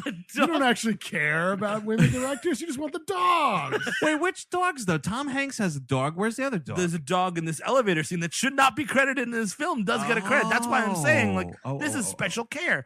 This Well, woman that's loves a dog. dogs. That's a dog extra, dude. At best. So what you're saying is you only like the Catherine Bigelow movies with dogs in them. Dude, remember that Interesting. lovable hound in Zero Dark 30? Yes. biting that guy's dick. No, that doesn't happen. Deleted scene, man. You never know. You can imagine what it would be like if they did that. I hear you're very good at finding the newspaper. I hear you have quite a flair for it. So yeah, then like Zero Dog 30. Oh, of course, it was right there in front of I our bet snouts the whole time. Bet you could snatch some dick and balls. It's Rover Dangerfield, but to the plot of Zero Dark 30. Oh, dude, if Rover Dangerfield, that's a sequel. Rover Dangerfield 2 CIA Adventure. Have you ever smeared peanut butter? It takes place to the setting of Abu Ghraib. Smeared What was that peanut place butter. called? What was that prison? Abu Ghraib? Abu Ghraib, man, Yeah. of course. All right, yeah. The hot destination for a while. We did a lot of atrocities there. So and still do. So then they start kind of just dating. Well, Well, they break up. Her store closes down. Yes. He breaks up with Parker Posey because Right. the elevator is like, oh, I saw my life flash before my eyes or Right. whatever horse shit. yeah. He's still talking to her as NYC 152. They're Yes. still doing this Yeah, email yeah. thing, and he winds up like he knows she's her the whole time, so he just shows up at her apartment one day with flowers, and she like doesn't want him to be there, but he kind of barges into her house. This is terrifying, man. It This is. is some fucking wait until dark without blind people. This is the rooftop killer stuff. That's exactly right. Because she's like he rings her bottom bell, which gets you into the building. Bottom bell. There's a bottom bell and a top bell. The bottom bell gets you into the Oh, building. well, so the building buzzer. Yeah, he You might rings the want to start at the top bell and work foreplay. Wrong bell, dude. Oops. He rings the building bell, and she's like, "Yeah, I'm sick. I don't want to see you." And then this woman lets him in, and he goes in. Which is Absolutely. like, yeah, it's a courtesy to stand outside the building when someone doesn't want you inside. Then he goes up to the top one, and he rings the bell, and she's like, "Oh man!" And she opens the door, kind of to talk to him to tell him to leave, and he kind of just walks in. Walks right in. She's sick as a dog. Mhm. She's in her bathrobe, I and he's mean- like, "I'm sorry, your fucking store closed. Well, because of me. So here's some flowers I bought at the bodega." I mean, the flowers are lovely, but I don't know why you're wearing surgical gloves. I'm here to talk to you about Huey Lewis in the news. And she's like, man, like I'm really sick, blah, blah, blah. And she even says it really pointedly at one point in this scene, "Can you please leave?" Yes. Yeah. And he's like, well, anyway, the other thing about this, that, and Because the other he's too thing. busy casually making a pot of tea and lying to her. And it's so fucked up because, like, when this scene ends, where everybody's at is she's in bed because she has stated she's fucking very ill. Yes. And she wants to lie down. So she's in bed. He's sitting on the side of the bed. Like, dude. And then I don't remember what the situation is exactly. Oh, man. But he puts his hand on her face. Like she's about to say something and he's like, "Just shut up, shut up, shut up. Don't say it. I'm the rooftop killer." Because he business dominated her. So he's earned that's this. true. That's true. I'm gonna move on her like a bitch. Oh, It's gross, man. Like, leave this apartment and certainly don't follow her into bed if she's not inviting you. Well, it's hard to not follow somebody into bed, what with it being a studio apartment. That's true. That's the problem. But don't put your fingers on lips, man. no, man, get No, no, those no. fingers away from But there. he's specific. And again, like, I'm like, oh, this is the end of the movie where he tells her everything. No, he doesn't. What he's doing now is what we call the long crazy game, which is like, which Eric kind of alluded to before. And this is when he starts actively, mhm. each one starts making fun of the other guy. It's like, it's that kind of weird power move you'll see with Superman sometimes where like, oh, that Clark Kent, what a pussy. And then like Clark Kent will be like, you like Superman, that fucking hunky piece of shit. And it's like, dude, are you nuts right now or what? Like, you're the same guy. He saved the planet for the 73rd time last week. It's like, oh, that's Superman. He's a fucking loser. And then it's like, Clark Kent, he's a pussy. And it's like, oh my God, you're just talking to yourself right now. Like, Crypto is like, I don't have to be here right now, huh? And then it's weird because he uses this like playing himself against himself to like fake date her. Yeah. Because then it starts being like, whoops, we ran into each other. Oh shit, that's crazy. Dude, it should be revealed that like he hacked this guy's email. And Yes. he just had read them all. yeah. Yeah, you know, and like it was a big scheme by this evil Joe Fox. Yeah, dude, he should fucking go down at the end of this movie. He should be arrested by Sipowicz. He really should be. Because like and he's like, oh wow, NYC 152. What's a 152? Is that how many moles he's gotten removed or Oh, what? right, I'm wearing yeah. a ripped T-shirt in 1998. Wow, we're talking bad about people who had moles removed. now? I guess Oh, my so. Lord. He's also making fun of Joni fucking Mitchell. Mm-hmm. And she Fuck was him. saying like, oh, he's probably like super fat or something. Yeah, There's yeah. one of those lines in there. Yeah, he's too. like, oh yeah, he's probably so fucking fat he had to be ripped out of his fucking apartment with a crane. And then in his, oh, that's right. Yeah. He's going to be that fat. My Mhm. 600-pound life. Yeah. And then in his head, like he's chuckling because he's like, little does she know. 152 is the address of my super sweet fucking rich guy building. Oh my god, what a maniac! What a maniac! It's terrifying. And what's unfortunate about it for like the structure of this movie is like at that bed scene, the movie's over with. Yeah. Like, that that's- should be the end of the movie. That's Just- at least right there. Then it's like your end of act 2, like confession, everything's fucked up. yeah. And then you close everything up in the next like few minutes. Sure. Instead, this goes for another like 25 minutes Easily, with this yeah. fake dating. And it's just it goes on and on and on, and then like basically like he's like he as a corporeal person is like, hey, let's get lunch on Saturday, and then he as an internet person is like, do you want to meet me Saturday at like 3 p.m. at this park? So they go, they have a really nice lunch together, and he does this thing where he's like, I really wish you would forgive me for ruining your life. And she's like, yeah, no. And he's like, don't you think we could date each other? And she's like, yeah, no. It's worse than It's that. totally It's worse than way that, worse Steve. than that, because he says it would have been great if we had met and not had this thing, Uh-huh. because I would have proposed to you. Yes. Oh, Immediately. Yep. And then Immediately. she Ew. it totally not sarcastically, right? Even though it's going to sound sarcastic because it's coming out of my mouth and the way I use words, she just essentially is like, yeah, I know, bummer. Yeah. I mean, but like she's totally like, oh fuck, you're so right, Joe Fox. You're always right about everything. Yeah, but there's no way to unfuck that thing. You know, unfuck that chicken. Like literally, the chicken. Dude, has that been chicken fucked. is fucked to death. You ruined her business. Like, you know what I mean? Like, she had not to mention the sentimentality to it. That was her livelihood, et cetera, et cetera. Right. Like, Steve Zahn's out of a job now. He's got to move to Brooklyn. Well, no, he's oh working no, man! at Fox Books. Oh, now. that's right. And he is going to set. He's in charge of he's actually has what Meg Ryan's job should be. Yes, he runs yes. the children's section, and they say you can't get a job in there, which is what, 3 people, unless you have a PhD in children's lit. How many of those are in this CD? 2? I think that's just a slight peppering of sarcasm. I don't think so. Have I you think seen the he's- people that work at these Barnes and Noble stores? Come on, PhDs, give me a break. Not happening.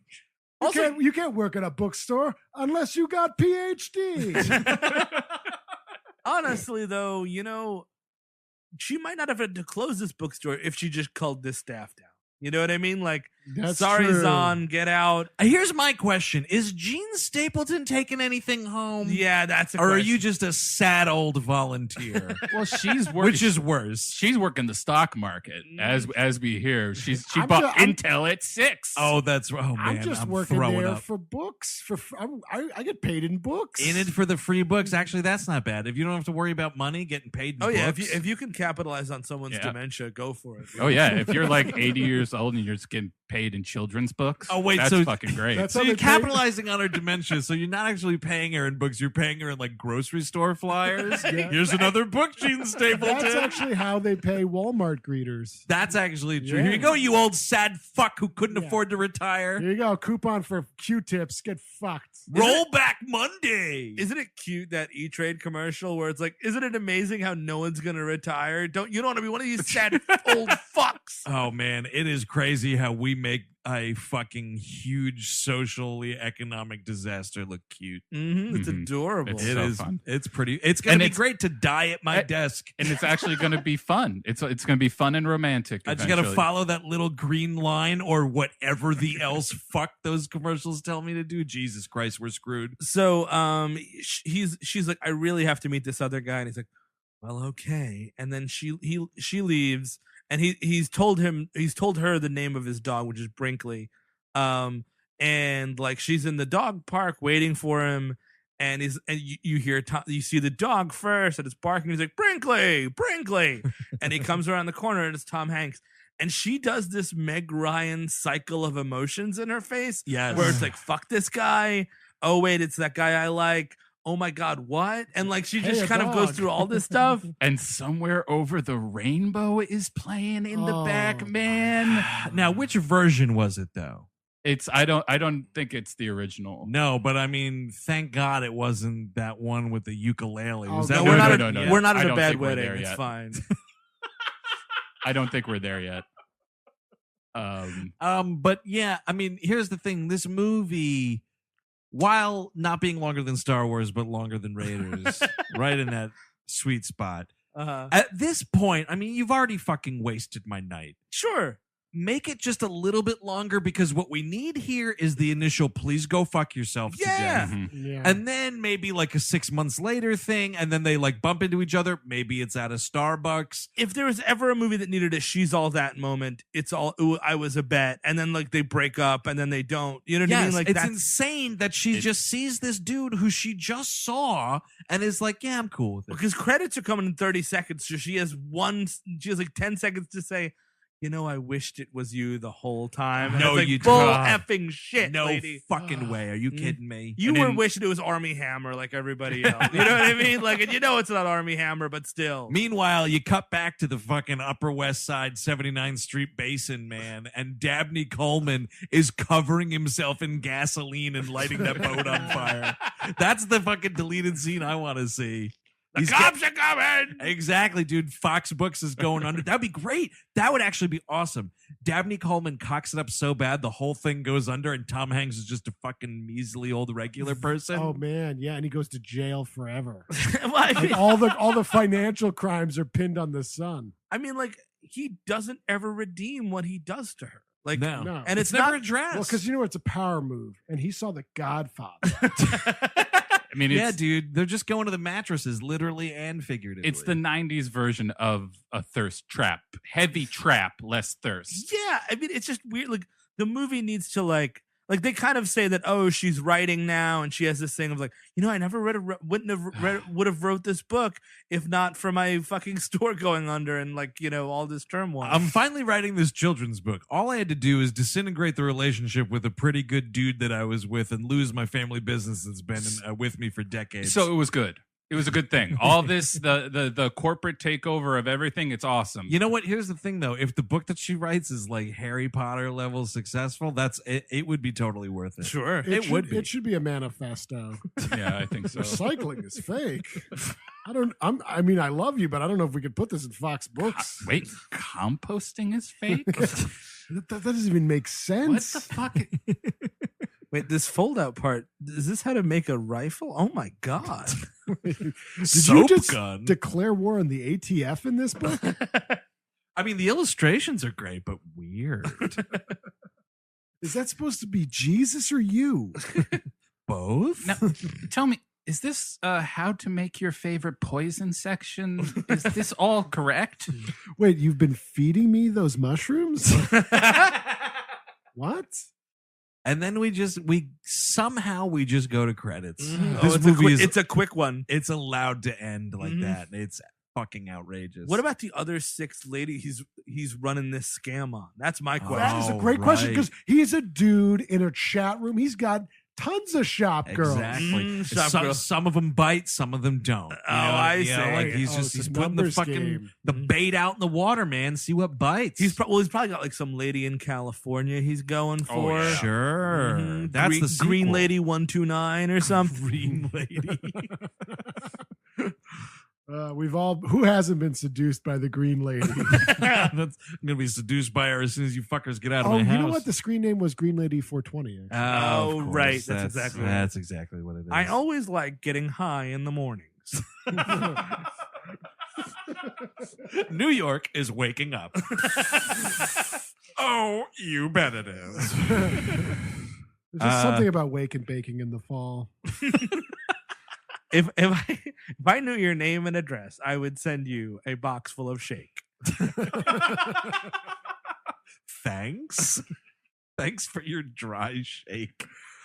Oh man, and that's the end of the movie. Here's the thing that's fucked up. I waited till the credits were finished. No stinger? I didn't think I was not on Stinger Patrol. Thanos didn't log in. What I was assuming I would get is credits are totally finished. Oh, I know what you're gonna say. Goodbye. Oh, right. How do you fuck that up? How about a door slam? Yeah. Ka-chunk. Give me the ka-chunk. I need the ka-chunk, dude. Goodbye, ka-chunk. Either would be great. At the end of every scene in this movie, I could have gone for a goodbye ka-chunk. Or like all through the credits, there's a little animated version of the AOL running yellow guy, just for fun, for fucking And it's fun. like that little figure is like jerking off, and it's like, hey, get a computer. At this point, I've given up on fun in this movie. I've just fucking abandoned ship. You know what they never discuss in this movie, which I feel like, you're fucking talking to each other on AOL and whatnot, and it's 1998. You got to be talking about all the hip channels that you're checking out. Oh, sure. Are you on that weather channel? Are you on the sports channel or the entertainment channel? What message board are you on? Like Exactly. an actual message board. Hey, I could get headline news on this thing. Exactly. Talk more about the AOL interface. Ooh, you want to hear about the scores of the games that happened yesterday? Or the schedule of the games happening tomorrow. All the games. Clinton's transportation bill is making its way through Congress.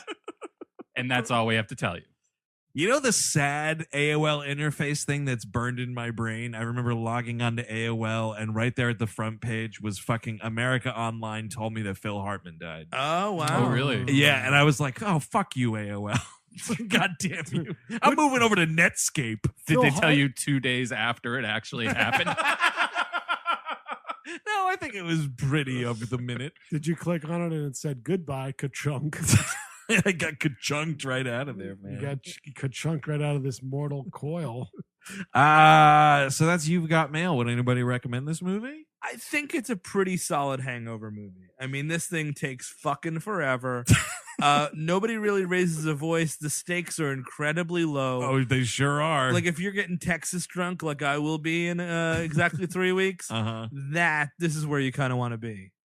No. This is a really disgusting movie, I think. There's somebody responded to that picture of you with the VHS of You've Got Mail. They were like, what a disgusting picture. And that VHS cover is terrible too. They said something about like some professor did a class on this. Oh, right. And I'm like, yeah, you could do a whole fucking semester on this. On the origins of catfish. Professor Moriarty did a whole class on this movie. But no, don't watch it. I'm with Chris here. I really didn't enjoy it. This was actually my first time seeing this movie. Wow, congratulations. Oh, thank you. Hey, that's terrific. Keep it at 1. Happy birthday. I'd like to thank the chat room. New name for this podcast, I think. The chat- Oh, I like Eep.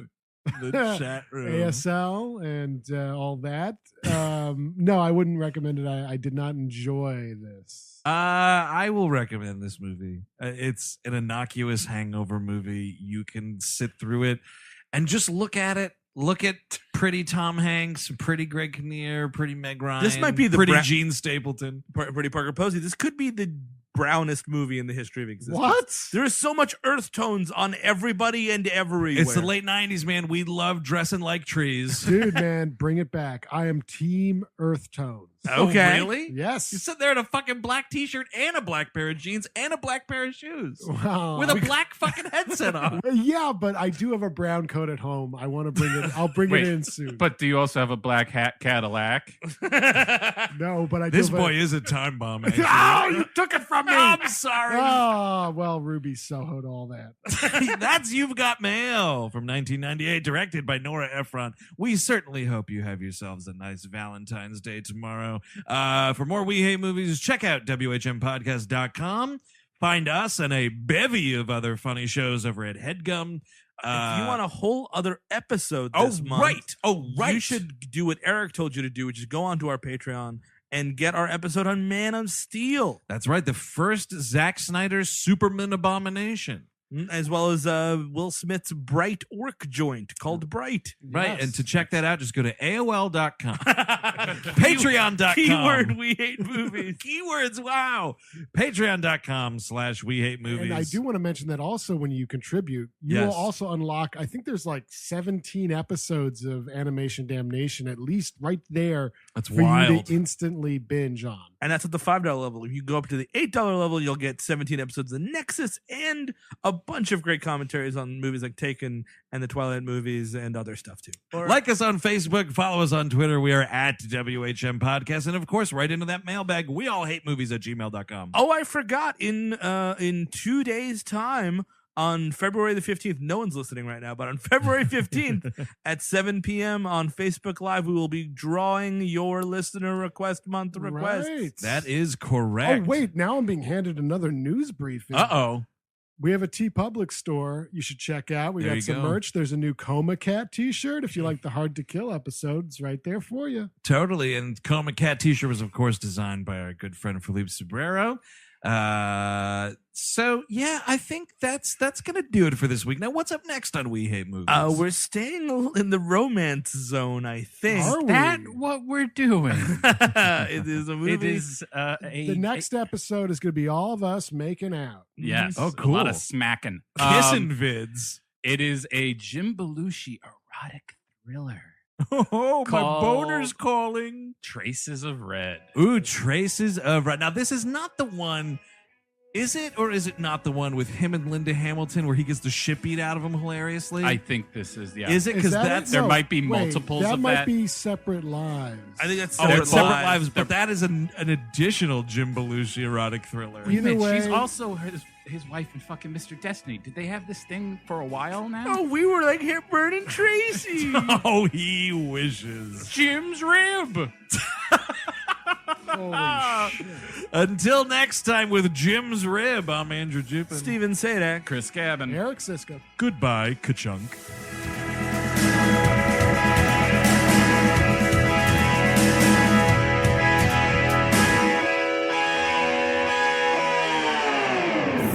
That was a HeadGum podcast.